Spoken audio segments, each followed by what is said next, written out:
Till Dawn continues on Channel 5 with Creature from Black Lake.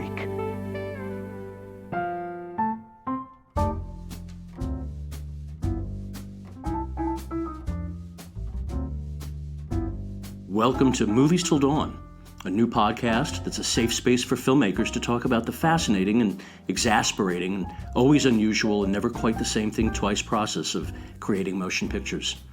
I'm Raymond DeFelita, and I'm the show's Toastmaster General. Mel Brooks. Mel Brooks! Mel Brooks! Mel Brooks. It's not even a name anymore. It's an exclamation point. It's an incantation. Mel Brooks. 2 sharp syllables. Mel Brooks. That make you smile. You hear Mel Brooks and you smile. And it doesn't matter really what your age is because you grew up with Mel Brooks. You grew up with Mel Brooks! Because if you're a generation older than me, and you're in your 60s, 70s, 80s, you know him from Sid Caesar, and you know him from 2,000-Year-Old Man. And if you're in your 40s, 50s, 60s, you know him because when your friends had a birthday party, you all went to see Blazing Saddles, or Young Frankenstein, or My Anxiety. And if you're younger than that and you're into this stuff, you know the producers, one of the greatest Broadway smash hit musicals ever. The man's accomplishments have spanned decades, lifetimes. No one's had his longevity, and no one makes you laugh more just joyously and irreverently. Irreverently. I think I just invented a word. Well, all right, I'll copyright it after we're done with this. So how am I here presenting a conversation I had with Mel Brooks? How do I know him? How am I so privileged to know Mel? About 10 years ago, a dear friend of mine, Alpha Betty Olson, who's a writer and a humorist, she's a New Yorker. I was living in L.A. She called me up and she said, I'm going to be spending more time in L.A. And my friend and Mel Brooks and I have gone back many years, and we used to always do this thing where we would put together a kind of dining club. We would go to Chinese restaurants every month with a group of friends, the same friends, and I want to get that going again.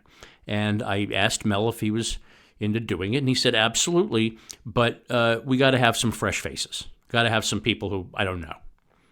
So Alpha Betty said to me, would you be interested in having a dinner with Mel Brooks?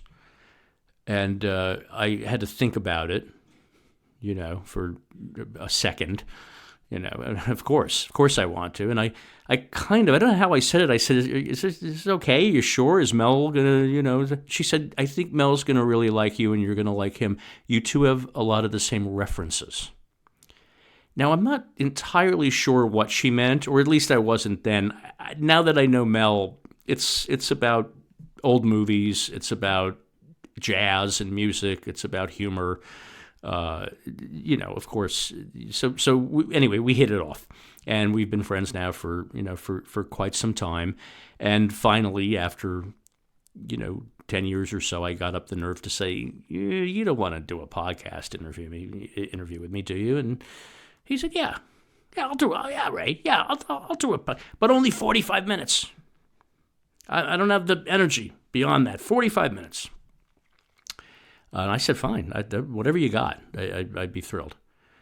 The other stipulation was he wanted to do it by phone. This is pandemic stuff, and he was in his house, and I was in New York. I tried to get him to do it on Zoom, but he didn't want to do that. So the quality of what you're going to hear, on the one hand, it's not ideal, but on the other hand, when I'm listening back to it, it kind of sounds like old school AM radio telephone talk show stuff. It kind of sounds like I remember 1970s talk radio, with the phone calls and stuff. Anyway, it's fine. So anyway, we did it. We got on the phone and we did this conversation that you're going to hear in 2 parts. It went a little longer than 45 minutes.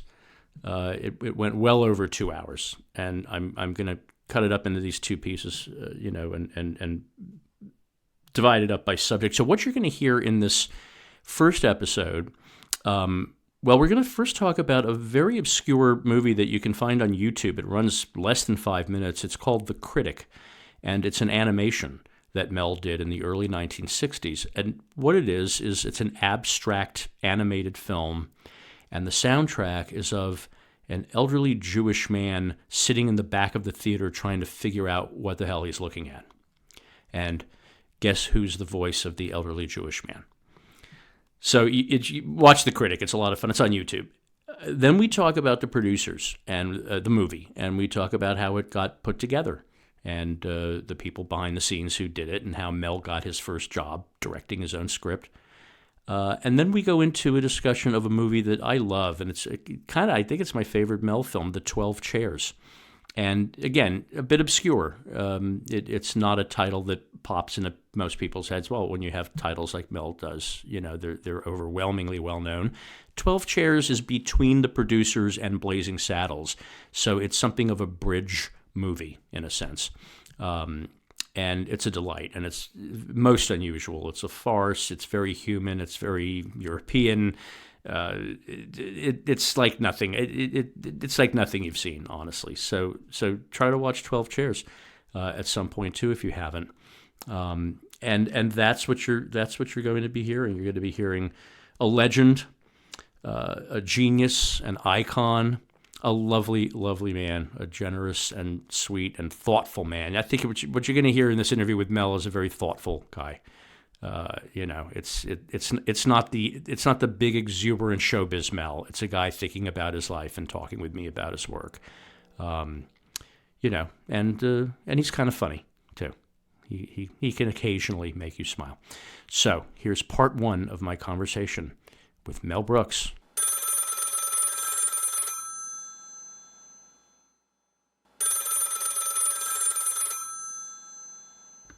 Hello. There's my friend Mel. Hello, Ray. How are you, Mel? I've been better. I've been younger. Yeah. I've been younger. Okay. It's funny, before we jump in, because I know your time is limited. Before, I watched the movie again last night. I watched 12 Chairs last night, and then it led me to a bunch of other videos of your work.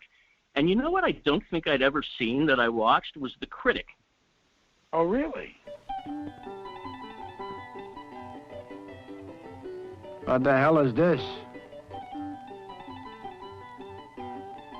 Must be a cartoon. Shh.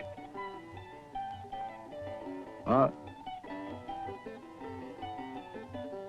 Must be birth. This looks like birth. I remember when I was a boy in Russia, it was biology. It was birth. Up, it's born. Whatever it is, it's born. Look out! Too late. It's dead already. There was a Canadian McLarnon or McCarran or something like, who was doing these avant-garde animated shorts, and he was kind of a well-known Canadian animator. And I said, in that style, just do a bunch of things and just let me riff on them, and maybe somebody in the movie audience would object to my talking over the movie or over the animation, and then I could have a little bit of a spat or a fight with them, and we just did it, and I guess I don't know if we even cut anything. It was just like 3 or 4 minutes, and we both laughed and we both thought it was funny. And did it wind up in theaters, like a short before a feature? Of course it did. We won the Academy Award. Oh, for God's sake! How did I miss this on your? We won the Academy Award for best the animated, whatever short documentary, what was short animated feature. I don't know what exactly. I'm not sure. I know what the category is exactly, but it had to do with short animated stuff, And you know, and in that category, we won the Academy Award. I mean, you know, it's amazing, you know. What's this? Usher! This is cute. This is cute. This is nice. What the hell is it? Oh, I know what it is. It's garbage, that's what it is. $2 I paid for a French movie, for a foreign movie, and now I gotta see this junk. What is that? Looks like a bug. That means that the first 3 movies you did, you went to the Oscars each time. Yeah. Well, I didn't go to the Oscars. It was part of the non on stage, or not, you know. I think it was part of just like it always has been, just announced and not presented in person on stage. But then you won the producers, and you were nominated for 12 chairs. Am I correct? Yeah, I don't know. I think I was nominated for 12 chairs, but I'm not sure. I know I definitely won against Battle of Algiers and 2001. I mean, just incredible. You know, Faces and original, you know, just original screenplay. Yeah, for the producers. I really never expected to win. Tell you, I knew the people. I knew I would thank Sidney Glaser for getting the money and up to do it, with and Joseph E. Levine putting up the other half of the money and distributing it, AFCO Embassy. I knew those names, and I certainly would thank Zero and Gene, so I didn't have to write anything out. But I did come up with a pretty funny speech when the producers won that award. The speech was like, you know, I haven't written anything out, so just let me tell you what's in my heart. And there was a pause, and I went, ba-boom, ba-boom, ba-boom. I got a nice big laugh. And then I, especially Gene Wilder, I said, and I want to thank Gene Wilder, and please let me thank Gene Wilder, and before I forget, Gene Wilder. You know, I mentioned Gene's. I loved him so much, and I loved his performance so much. Because you know, it was so different and so wonderful. The winner is Mel Brooks for the producer.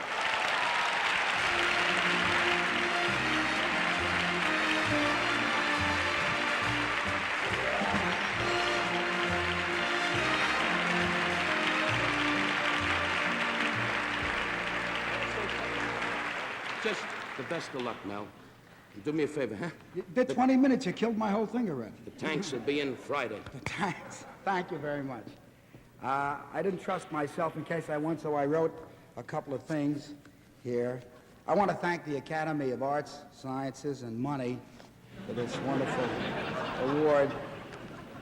Well, I'll just say what's in my heart. Ba-bump, ba-bump, ba-bump, ba-bump.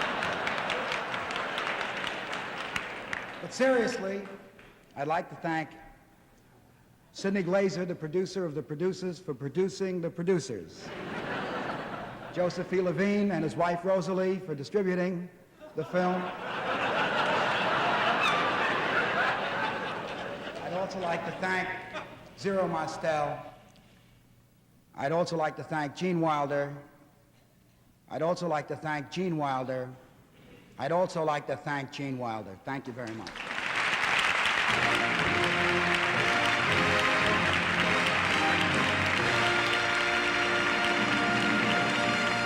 You had mentioned when you were telling me that the insurance, the Camel cigarette saved your life story, you'd mentioned Joseph E. Levine, but you also mentioned Sidney Glaser before then.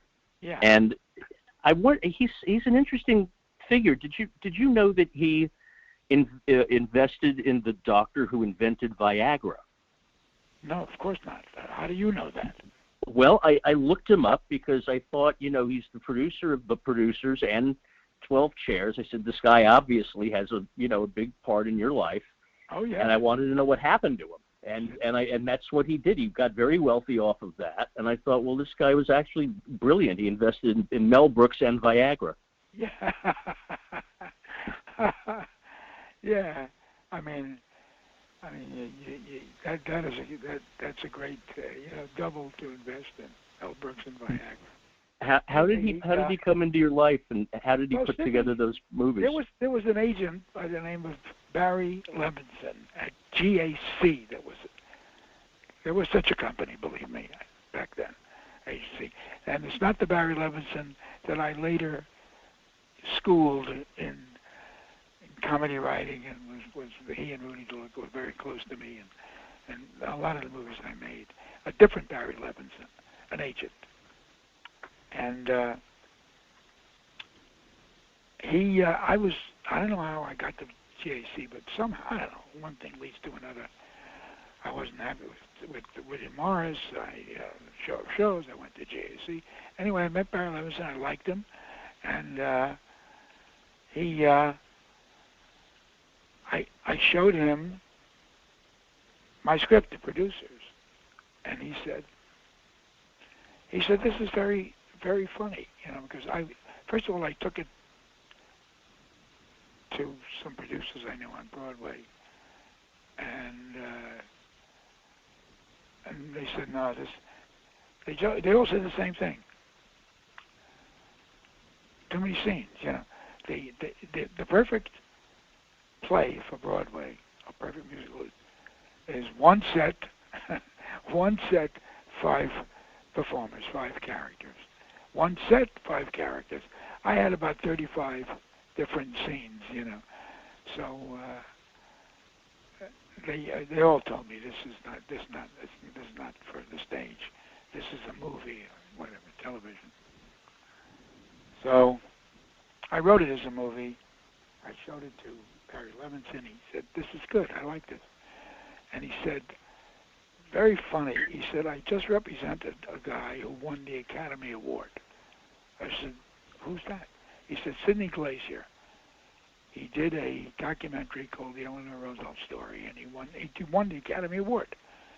He said, and he said, "Anything," I'm pretty close to him, he said, "anything you think is worthy, show it to me."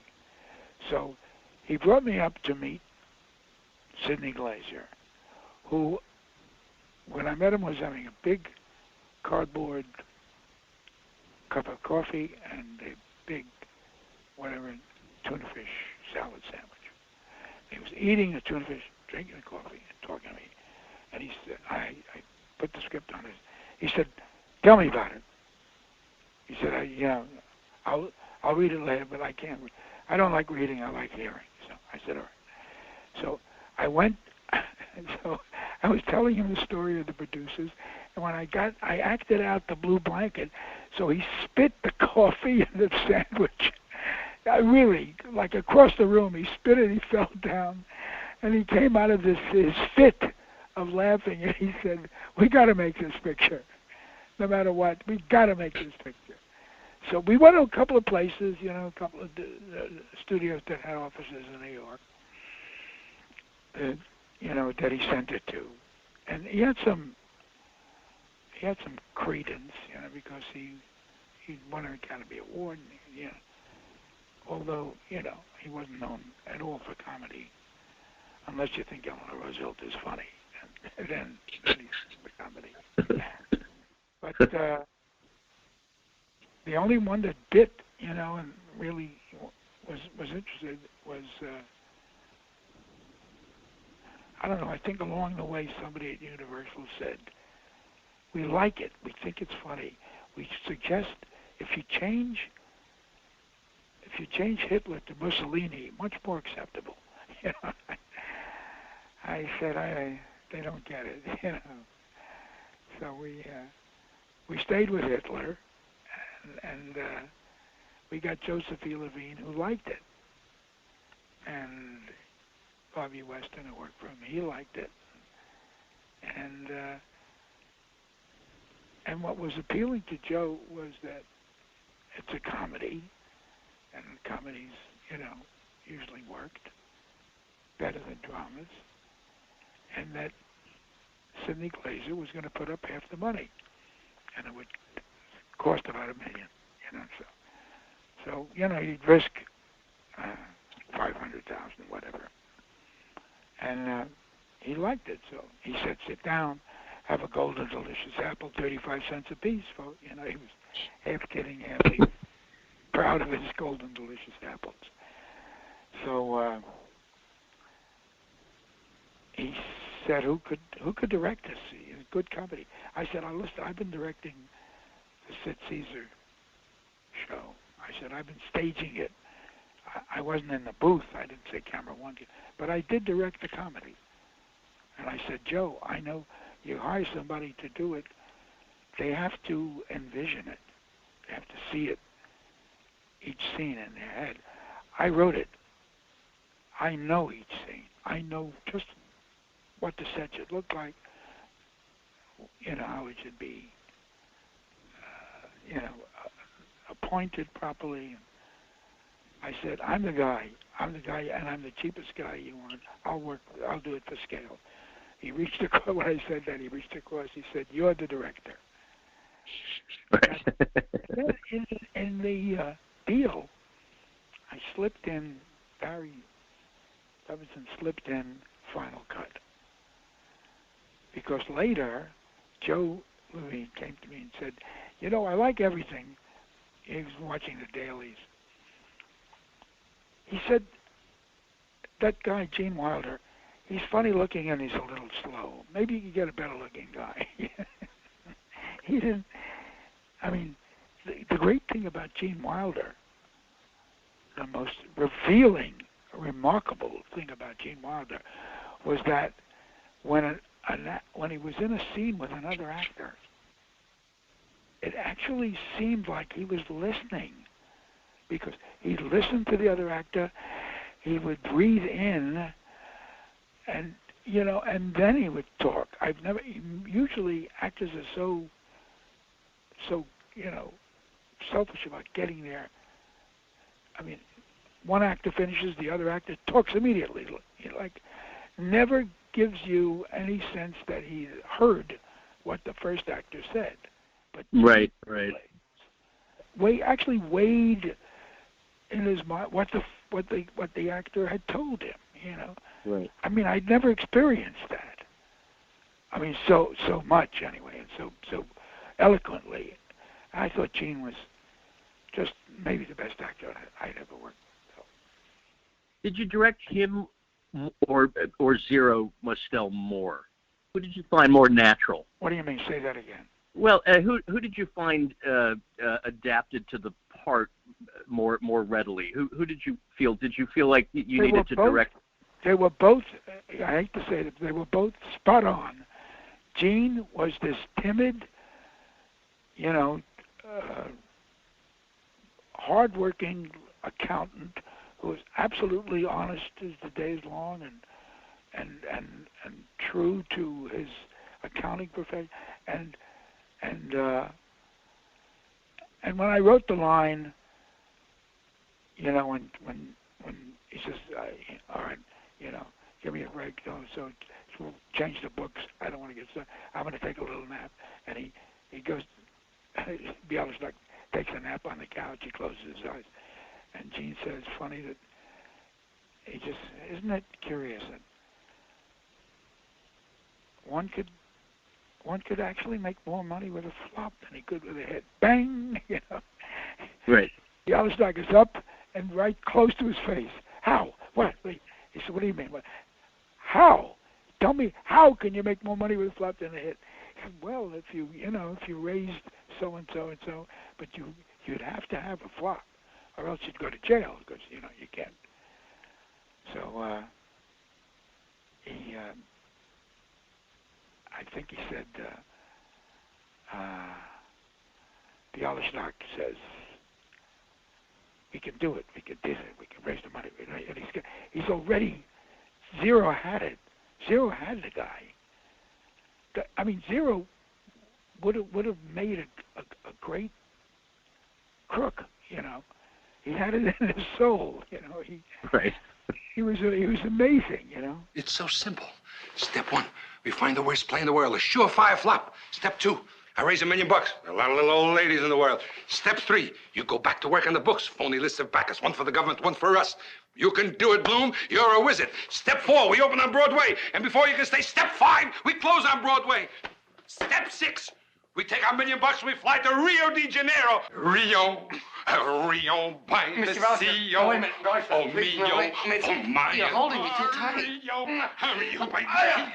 Oh, me. I'm an honest man. You don't understand. No, Bloom, you don't understand. This is fate. This is destiny. This is kismet. There's no avoiding it. Mr. Bialystok, not more than 5 minutes ago, I doctored your books. That, sir, is the ultimate extent of my criminal life. Whoa! I want that money! Oh, I fell on my keys. I mean, Gene would say, he ad-libs some lines that were just brilliant. Like, suddenly Max goes into a dance and grabs Gene. Rio, the sea by the CO, and he's there. And Gene said, "You're holding me too tight." You know, I just left it in. You know. That was his improv, yeah. Yeah, that was it. You're holding me too tight. And then, but I gave him a great line when Zero drops him and says, "I want that money." Screams to the heavens, "I want that money." And you cut to Gene, and Gene says, "I fell on my keys." You know, he didn't make that up. That was a line I wrote. But his, you know, I thank God every night for Bialystok and Bloom, for you know, Zero Mostel and Gene Wilder. I mean, given that was your first movie directed, did you do a lot of planning, a lot of rehearsing? Were you nervous about that? I'm just curious about, and maybe in terms of how you did it subsequently. You know, how did you approach that? I did. I was, you know, I was a little bit of a slave driver about rehearsals because I knew if, you know, once the camera rolls, you're spending money with the film grinding away. You know, I never did more than 4 takes. Mm. Usually I got it on take 1 or 2 because of the rehearsals. And because Gene was so diligent, he kind of made Zero just a little more, Zero's a genius, but a little more professional. Because he was so, I mean, Zero admired his, you know, how perfect he played. Gene, he said, well, if you could play, in his head, if you could play Bloom so perfectly, I can certainly match you with Bialystok. And I think that was, and he really, all stops out. He just went for broke and knew his stuff. And I think he probably did more homework on Max Bialystok than he ever did in his life on any other part. So it was really, I mean, Zero was heaven and hell. He had a kind of a bad leg that was. He was injured in an accident with a bus. He stepped off the curb about 7 years before we were shooting, and his leg was injured and never really got perfect. And he'd get pain in it. You know, at the end of the day, sometimes he would just leave. You know, sometimes he would just leave. He was in pain, and I just was he temperamental? Kind of, but he's also, listen, when he was good, he was an angel. Really, when he was good, he would do the takeover. He would add stuff to it. He would, like when I gave him that line, he looked right into the camera perfectly and said, "This man should be in a straitjacket." I mean, it was just, that was the first time I broke the fourth wall. I never stopped doing that. But, I mean, so he was heaven and hell. And Gene was always heaven.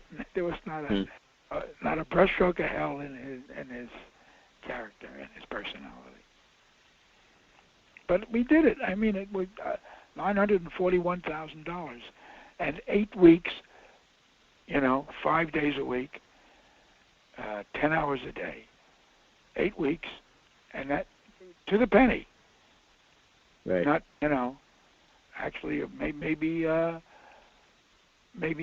40 or 50,000 under, but whatever. But to the penny, got it done.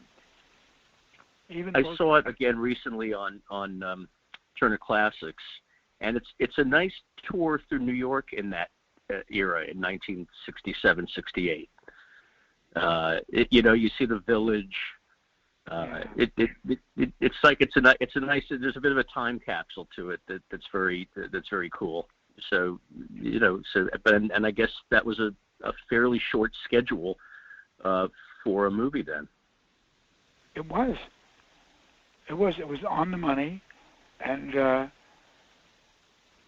then Sidney trusted me to get all the money, because we got our money back and a little extra change, but I don't think all studios had an overhead, so that's where they didn't have to.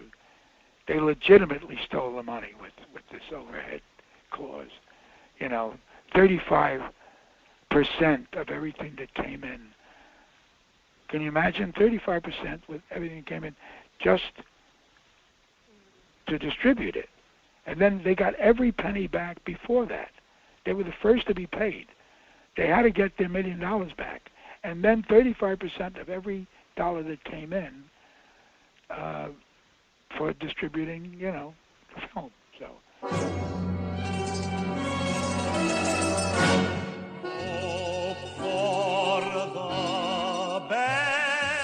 Expect the worst. Some drink champagne, some die of thirst. No way of knowing which way it's going. Hope for the best, expect the worst. Hope for the best, expect the worst. The world's a stage, we're unrehearsed. Some reach the top friends, while others strong friends. Hope for the best, expect the I knew a man who saved a fortune that was splendid. Then he died the day he planned to go and spend it, shouting, live while you're alive. No one will survive. Life is sorrow. Here today and gone tomorrow. Live while you're alive. No one will survive. There's no guarantee. But this is where I'm back to Sidney Glaser, who seems like such an interesting character in your life. Sidney Glaser decides he wants to do another picture with you, and you bring him this I think very peculiar idea, which is to make a version of I think it's a 1928 Russian novel. Yeah. Where did this idea come from, and what must he have thought of it? I'm sure he thought the world of you at that point. Good question. And I'm going to answer you. Julie Green was an omnivorous reader, and he had read, I don't know which came first. Maybe I think The 12th Chair came first, and then The Little Golden Calf. There were two Russian writers, buddies, and they worked for, strangely enough, for a railway workers union that had a newspaper, and they wrote a column for the newspaper, and then they decided that they would write a book together. So they wrote, I think, The Little Golden Calf, which was a big hit, or The 12 Chairs, one of them.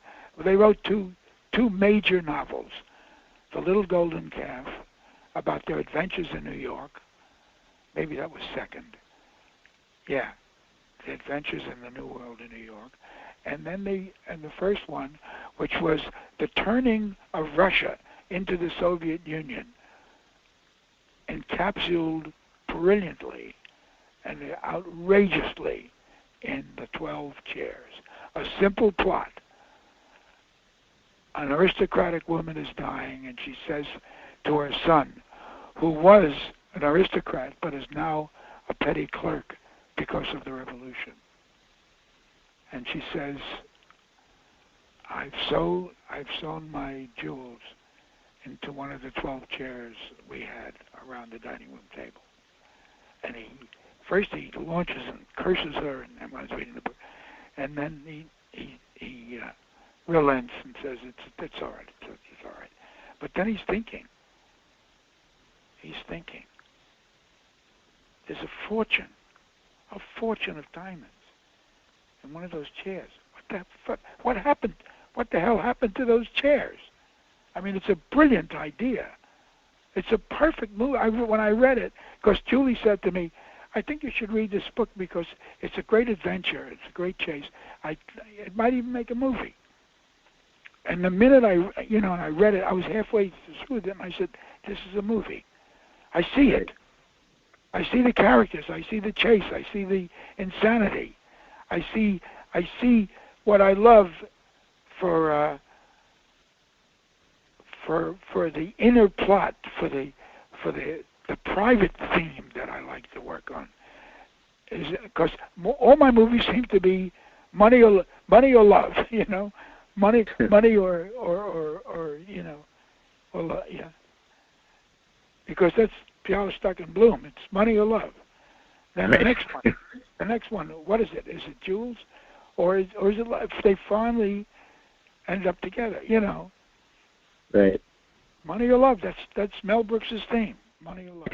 Money or love. I'm pretty good when we have our Chinese meal. I always spring for it, don't I? It doesn't mean I love everybody there, but I don't care about money. If I have any money, I spend it. Right. I don't think I like money. I probably love what money can do for me, but I don't like money itself. And I think that I don't like what the world thinks. In Money and Love, with the world, money is always first. Of course. Love takes a backseat to money, and all over the world. And that's what I've been trying to correct, but I've been failing. Yeah, you've managed to fail upwards, I guess. Yes. I don't mind. I don't mind earning the money. Yeah. I want to be able to always get enough money to make my dreams happen, make my movies. And the 12 Chairs was a big dream. Now, was that also financed between Glazer and Joseph Levine? No, I didn't see the other name. Glazer thought, and he was going to distribute it, and which was a big mistake because no matter what you've done, no matter how good or bad the picture is, sometimes an opening weekend could get you even if you're a studio, if you're Universal, if you're Paramount, if you're MGM, because you can open your movie in 2,500 theaters, and in 2 weeks you could get close to even. Sydney had no theaters that he could count on. He counted on himself selling the movie, and that movie was I think it could be the best movie I've ever made, The 12 Chairs, but it never played, it never crossed the George Washington Bridge. It never got across the bridge to the world, Right. It was like a New York, maybe Chicago, maybe LA. It was one of those, it was like an Italian movie, like Shoe Shine, or The Bicycle Thief. Loved where it played, but never had a reputation for being and didn't have any stars. I cast it perfectly. I didn't have anybody in it with a name. I mean, did you think of taking a larger part than T-Corn, even though I'd be the I had a guy in London who was going to play my T-Con, who was going to play that serf, that servant of Vorobyaninov, but he got sick, so I said I could do that. And I did a great job. I played that. Because I had comic timing. I learned from Sitsies. I learned from the best. So Great. I played. I had a good Russian accent, and Is your gas? Drink vodka, we talk, we have some fun. You know what we can do, Master. Tikhon, Master. Is it really him? It's impossible. Can't be. It can be. It can be. It can be. Oh my! Oh, that's him. That's him. That's my master. Oh, master, master. Oh, so good to see you. Here is a ruble. You go have some vodka and you don't come back for a Vodka? Your master and I have business to discuss. Oh, come on, business. Come on, business. Tikhon, you're not to say a word to anyone about my being here. It is secret.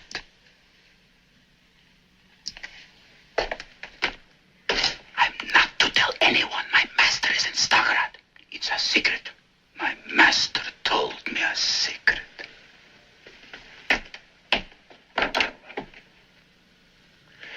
So, you'd prefer to keep your whereabouts a secret. Very interesting. Who are you? it was everybody was very good. Nobody had a reputation or a name, or nobody was commercial. Was Langella your first choice, Frank Langella? Yeah, but he had worked with Ann in Stockbridge, with William Gibson up there and people like that, and I knew I needed a handsome devil who was a good actor, and I'd seen him work with Ann up in Stockbridge, and I knew he could do it. I knew he could play it, and he was really good. And Ron Moody was right off of Oliver, I think. And said, watch this guy, and I saw the Dean Martin show, and I saw this guy, Dom DeLuise, and I fell in love with him. I said, this is the most naturally funny guy I've ever seen in my life. He can't go wrong. He is funny with every look, every take, and I knew he could be the, this bad guy, this priest who's just crazy, demented, and money crazy, and didn't care much about God. He cared a lot about right. And his physical comedy through it is extraordinary. Now, so how did you guys? Because you guys were so simpatico. He was in so much of your stuff. Did he bring you stuff? Did he improvise stuff with you? How did you guys work together? I mean, you'd give him a line, he would add another word or two and a take, and he would make it just so much more valuable. I mean, comic-wise, he was great. And Vorobyaninov, Ron Moody was wonderful, and did you know about what he played, Ron Moody? He had just been Fagin in Oliver, I think, right? Exactly. He was Fagin in Oliver, and he was just fabulous, And I knew he could do it. I knew he could be an aristocrat. He had been defeated by the revolution and forced to live like a peasant, and even I made up a lot of lines that were not in the book. Like I wrote a lot of lines like comrade. Everybody called me comrade. People I don't know call me comrade. People I don't like call me comrade. So that's a big, the Producers is a local movie. It's New York. New York, and then you find you're in Yugoslavia. I knew Broadway. I'd worked on Broadway for Benjamin Ginger, and that's how I got. And then you find yourself in Yugoslavia. That must have been at at least a little dislocating. But I think I was crazy. I was driven. I loved the book. I loved the characters. I was driven to make it. So the energy came from the need to capture these characters in scenes. I actually shot one. I think, thank God for John Morris. He's gone now. God bless him. His theme. The theme of, I wrote the song that he used a lot. I wrote the music and the words. Hope for the best, expect the worst. You could be Tolstoy or Fanny Hurst. I mean, I wrote some nice, and it was a wonderful.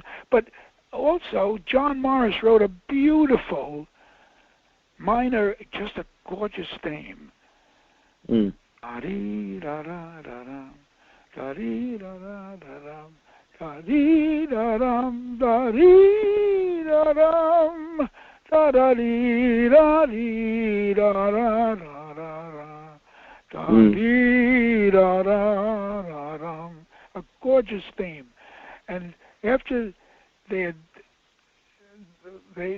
gone through all the chairs, they only had one more chair that their dreams and hopes were resting on.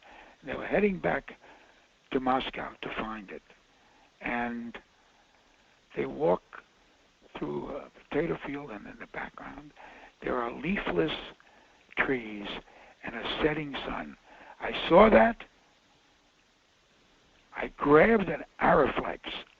I said, give me that. I said, is it loaded? Yes. I fell down in this potato field, and I told them, walk slowly up that road, and I had a setting sun like a big, like a sunny side up egg, and setting brilliantly, and they were in more or less silhouettes, Vorobyaninov and Ostap Bender walking slowly with John's theme. I knew he hadn't put the theme to that scene, but I heard it. I knew it, and I tracked them in a very slow moving camera, the Ariflex, to the right, capturing them with these beautiful leafless winter trees in the background. And it's the best single shot in the movie, and God damn it, I made it. And you made it. I made it. Yeah. Georgy Nikolaevich was a very good cameraman, and I left 99.9% of the film to him. But that shot, I heard it, I had to make it, and it's there forever. It's a great shot.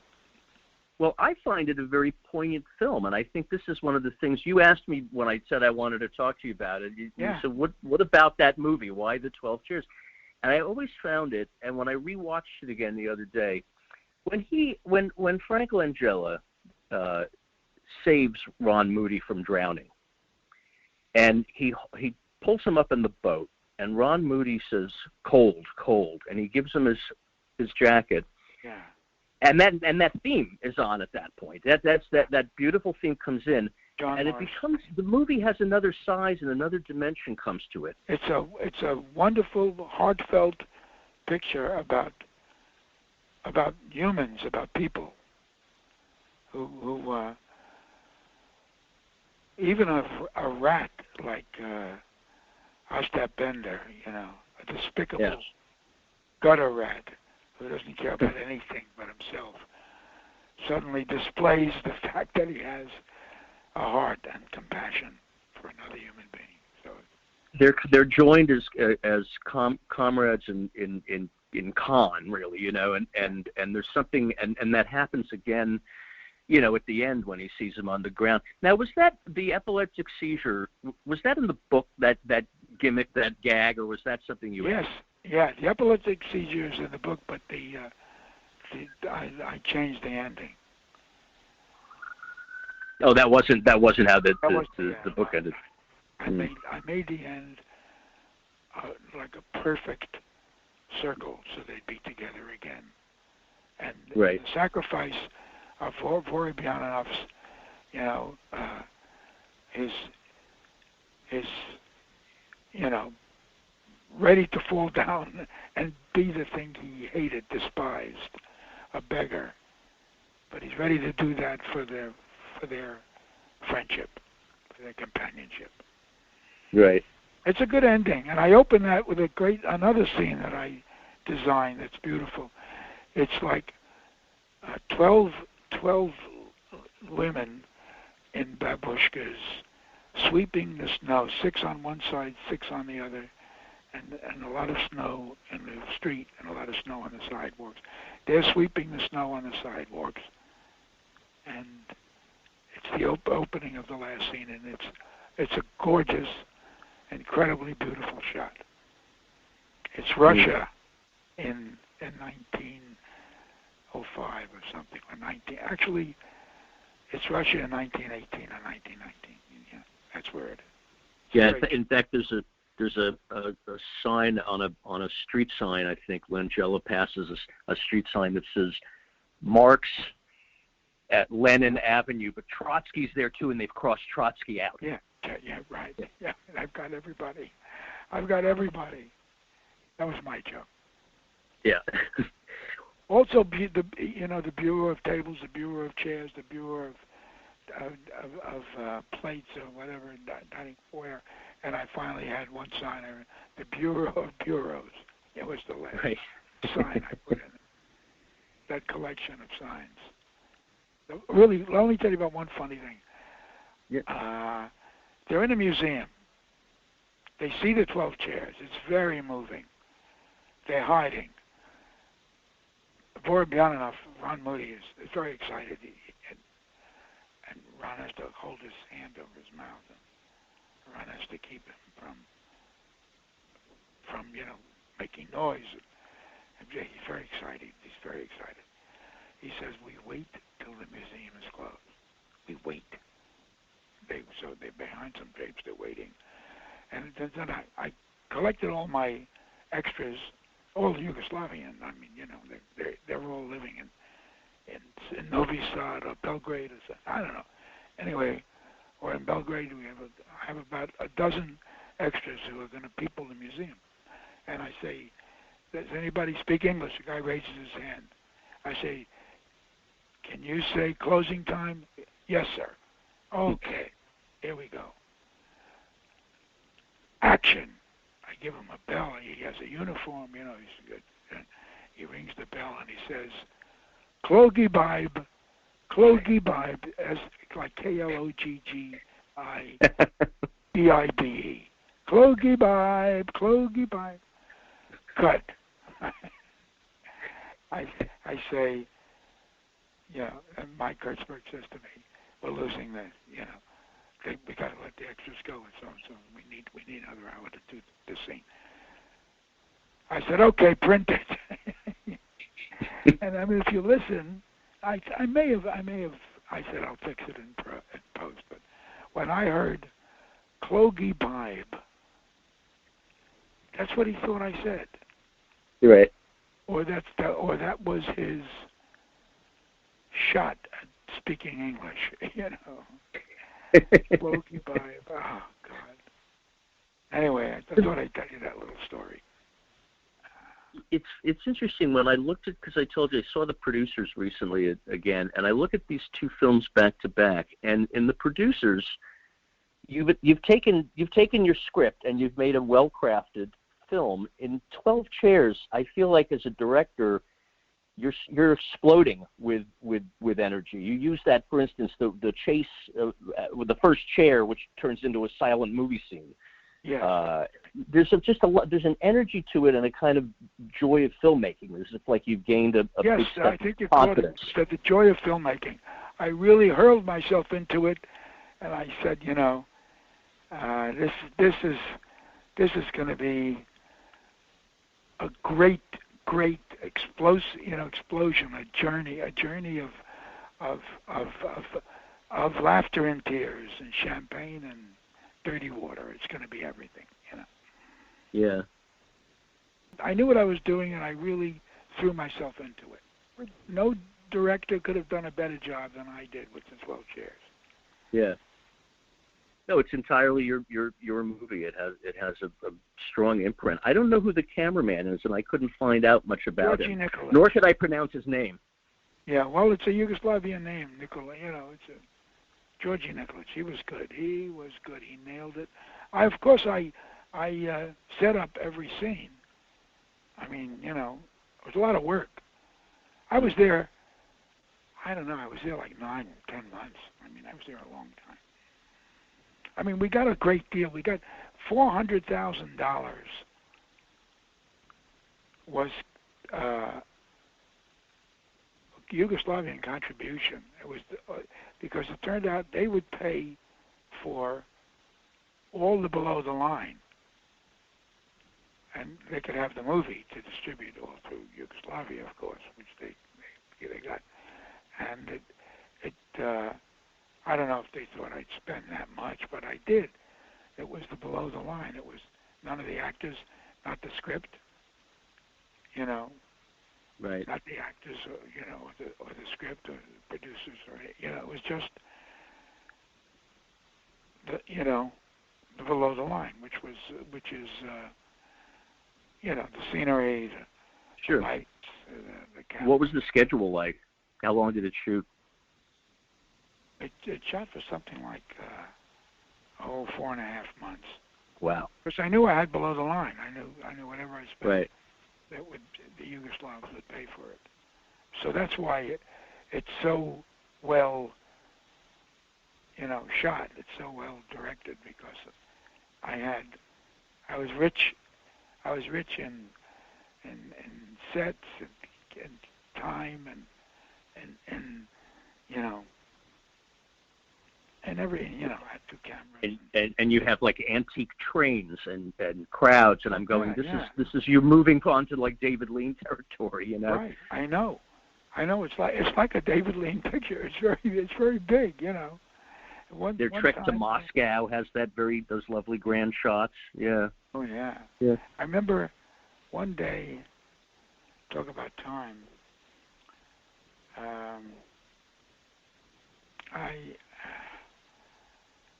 Something went wrong, and I couldn't control my temper.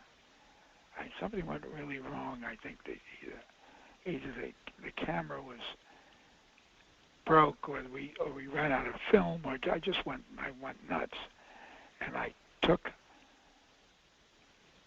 a chair, one of the 12 chairs that was standing by, you know, just always using it, and I hurled it into the Adriatic. You know, I just did a fit of rage. And then I said, okay, set it up for action. And nothing happened. I said, action. Nothing happened. So Mike Hertzberg comes over to me and says, Mel, they're on strike. I said, why? What? The representative of the union. He said, you know, you're in a communist country. Yeah. I said, oh yeah, I forgot.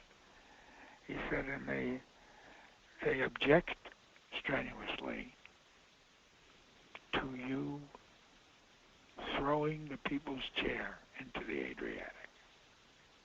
The people's chair. I said, yeah. One of the chairs.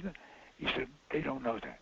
All they know is that you threw something that was in the movie into the water. So I got my interpreter. I said, sorry, and I made a speech. Forgive me, I lost my temper. It was unforgivable. I love you people. I love all you've done for me. And I had no right to do that. I had no right to throw the people's chairs. And I will never do such a thing again like that. I apologize from the bottom of my heart. Please accept my apology. I love you all for all the work you've done, and forgive me. Hooray! It was a great outcry. Hooray! Okay, apology accepted. We're all friends again. Vinyak, Vinyak, they shouted. I didn't know what they were shouting. Vinyak turned out to be Yugoslavian brandy. So instead of continuing to shoot the picture for the rest of the day, everybody got drunk. They just kept pouring this Vinyak, this Yugoslavian brandy. So my apology it didn't get me another minute of work out of them. I got love, which was pretty good. So.